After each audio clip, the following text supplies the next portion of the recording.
ओम नमः शिवाय। श्री शिवाय नमस्तुभ्यम।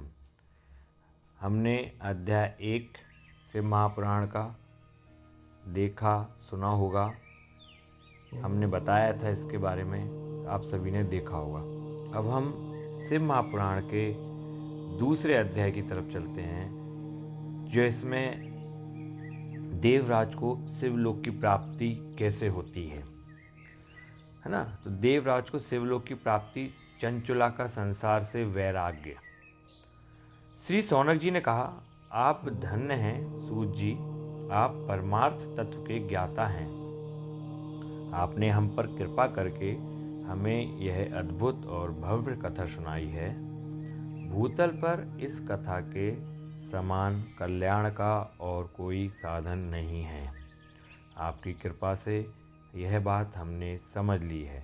सूत जी, इस कथा के द्वारा कौन से पापी शुद्ध होते हैं, उन्हें कृपा पूर्वक बताकर इस जगत को कृतार्थ कीजिए। सूत जी बोले, मुने, जो मनुष्य पाप, दुराचार तथा काम, क्रोध, मद, लोभ में निरंतर डूबे रहते हैं, वे भी शिव पुराण पढ़ने अथवा सुनने से शुद्ध हो जाते हैं तथा उनके पापों का पूर्णतया नाश हो जाता है। इस विषय में तुम्हें एक कथा सुनाता हूँ। ये कथा है देवराज ब्राह्मण की।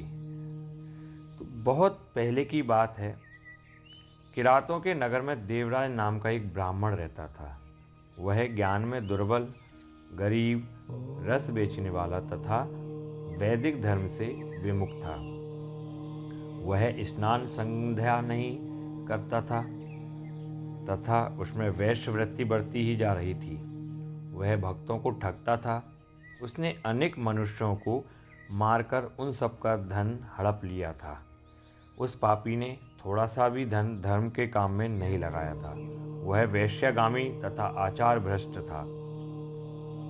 एक दिन वह घूमता हुआ देवयोग से प्रतिष्ठानपुर झूसी प्रयाग जा पहुंचा। वहां उसने एक शिवालय देखा, जहां बहुत से साधु परमात्मा एकत्र हुए थे।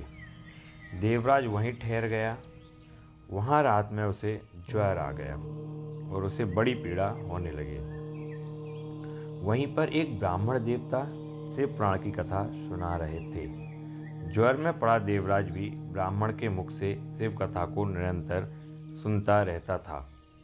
एक मास बाद देवराज ज्वर से पीड़ित अवस्था में चल बसा। यमराज के दूत उसे बांधकर यमपुरी ले गए। तभी वहां शिवलोक से भगवान शिव के पार्षद गण आ गए।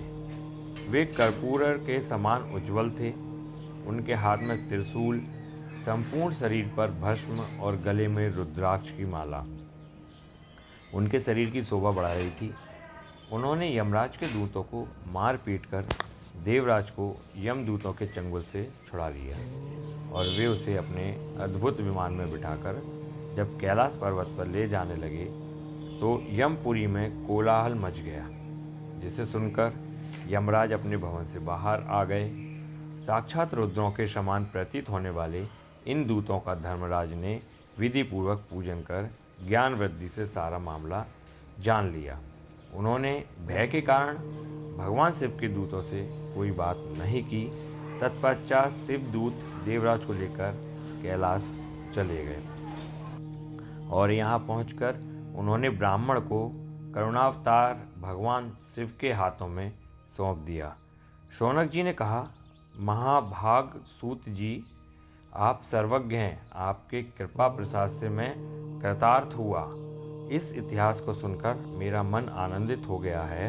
अतः भगवान शिव में प्रेम बढ़ाने वाली दूसरी कथा भी कहिए। तो ये था हमारा अध्याय 2।